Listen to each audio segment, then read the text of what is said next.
अस्सलाम वालेकुम भाई, सब कैसे हो? ठीक ठाक हो? खैरियत से हो? तबीयत ठीक है?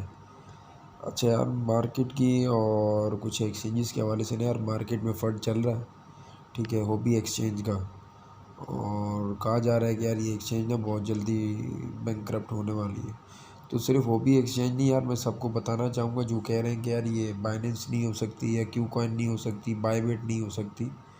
ये सारी एक्सचेंजेस में से कोई भी एक्सचेंज बैंकक्रप्ट हो सकती है। बाज़ाहिर भले ये दिखाएं कि इनके पास बहुत पैसा है, लेकिन में से कोई भी एक्सचेंज ना यार वो बैंकक्रप्ट हो सकती है।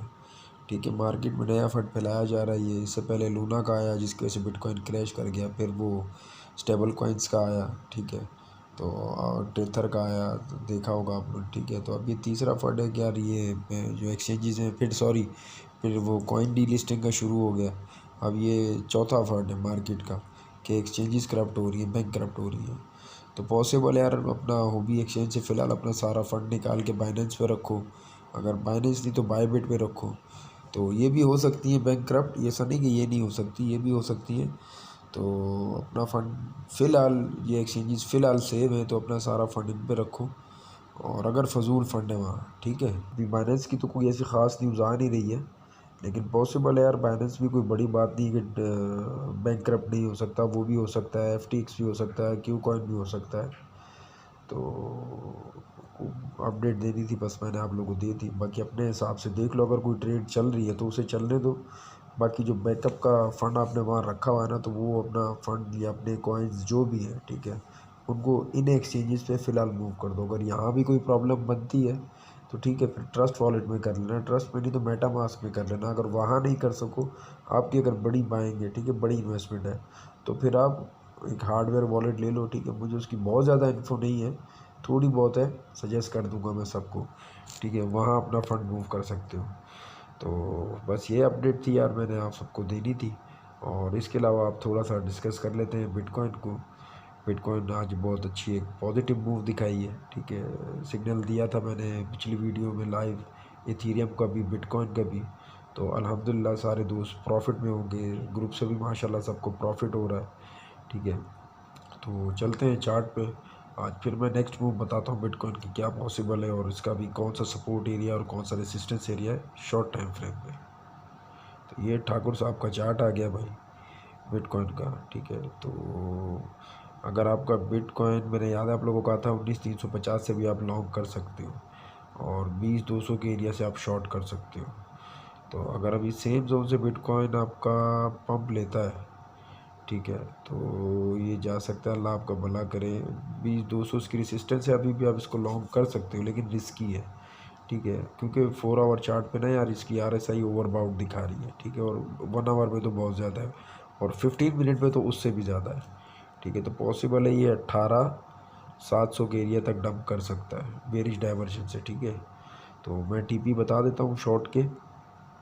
अगर 20,200 से आप इसको शॉर्ट करते हो, ठीक है, तो अल्लाह आपका भला करे। आपका पहला TP बनता है 19,950 का, और दूसरा TP 19,500। और अगर यहाँ से बिटकॉइन बहुत ज़्यादा पंप करेगा तो 20,200 के एरिया तक ही जाएगा, जो इसका रेसिस्टेंस लेवल है। ठीक है, तो यहाँ से आप शॉर्ट कर सकते हो। लॉन्ग भी बनता है, लेकिन फ़िलहाल इसका होल्डिंग सपोर्ट एरिया ये नहीं है, तो उसको हम सपोर्ट नहीं मानेंगे। कोई सॉलिड कन्फर्मेशन हमारे पास नहीं है इसकी। ठीक है, तो यहाँ से आप इसको शॉर्ट कर सकते हो। जोन में बता देता हूँ, TP भी दे देता हूँ आप लोगों को। ठीक है, तो अगर यहाँ से पंप करता है 19,950 के एरिया से तो 20,300। ठीक है, अल्लाह आपका 20,400, 20,800 या 745 का एरिया हो जाएगा। ठीक है, और अल्लाह आपका भला करे। फिर इसके बाद 20,900 कर लो, और 21,000 और 21,200 का एरिया।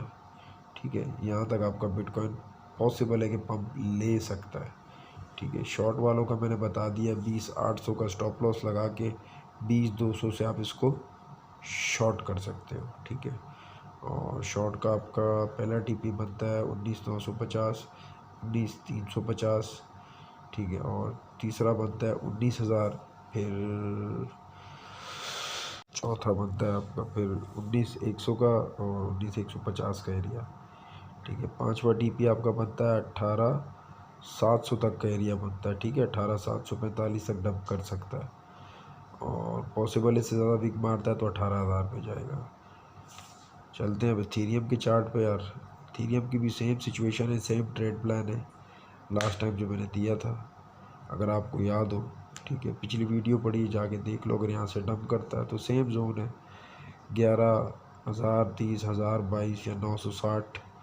और वरिस्ट क्या कहते हैं, बहुत ज़्यादा अगर थोड़ा लंबी कैंडल बनाता है तो $888 तक का एरिया है इथेरियम का। ठीक है, और यहाँ से अगर पंप करता है आपका इथेरियम तो फिर आपका 1300 के एरिया तक ये जा सकता है। फिर उसमें टीपी आपका बनता है 1170, 1160 और 1190 और 1217 का एरिया, $1217 का एरिया और 1275 फिर। और जो शॉर्ट जोन बनता है वो 1265 से आप इसको शॉर्ट कर सकते हो। 1365 पे एक एंट्री ले सकते हो, 14 अपना आपका स्टॉप लॉस हो जाएगा। ठीक है, तो ये सिचुएशन है यार इथेरियम की भी। तो फ़िलहाल कोई ख़ास अपडेट और है नहीं मार्केट की, जो थी आप लोग से शेयर कर दी।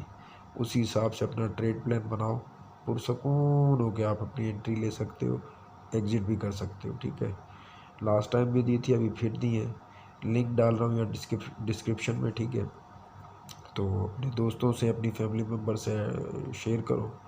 फिर मैं वर्बली बता देता हूँ आप लोगों को, बिटकॉइन का अभी जो सपोर्ट एरिया है 19,350 के एरिया को सपोर्ट किए हुए। ठीक है, 18,800 का स्टॉप लॉस लगा के आप बिटकॉइन को शॉर्ट टाइम के लिए स्कैल्पिंग के लिए लॉन्ग कर सकते हो। और अगर इसको आपने, अल्लाह आपका भला करे, शॉर्ट करना है तो 20,200 के एरिया से आप इसको शॉर्ट कर सकते हो। ठीक है, तो 19,000 और 18,700 के एरिया तक आप इसको अपने डिफरेंट पार्ट्स में अपना प्रॉफिट बुक कर सकते हो। ठीक है, दोनों चीज़ें वाज़े बता दी हैं, स्टॉप लॉस के साथ बता दी हैं। और तो इस तरह से अपना ट्रेड प्लान बना लो। अगर किसी को कोई कन्फ्यूजन हो रहा है तो हेज मोड मैंने सबको सिखा दिया है, बता दिया है। उस हिसाब से ना यार अपना ट्रेड प्लान बना के ना यार हेज मोड कर लो। ठीक है, अब कोई ये नहीं कह सकता कि यार हमें हेज मोड का नहीं पता, हेज मोड क्या होता है। ठीक है, तो हेज मोड इसीलिए मैंने सिखाया था कि यार ये मार्केट की सिचुएशन थी, फोमो दे रही है दोनों तरफ। तो मैं सजेस्ट करूँगा हेज मोड करो। किसी को किसी भी किस्म की प्रॉब्लम हो, मैं अवेलेबल हूँ। ठीक है, 18 घंटे मैं ग्रुप में एक्टिव रहता हूँ। कोई भी कभी भी कुछ भी पूछ सकता है, किसी भी कॉइन का पूछ सकता है। ठीक है, फिर मिलते हैं नेक्स्ट वीडियो में। अल्लाह हाफिज़।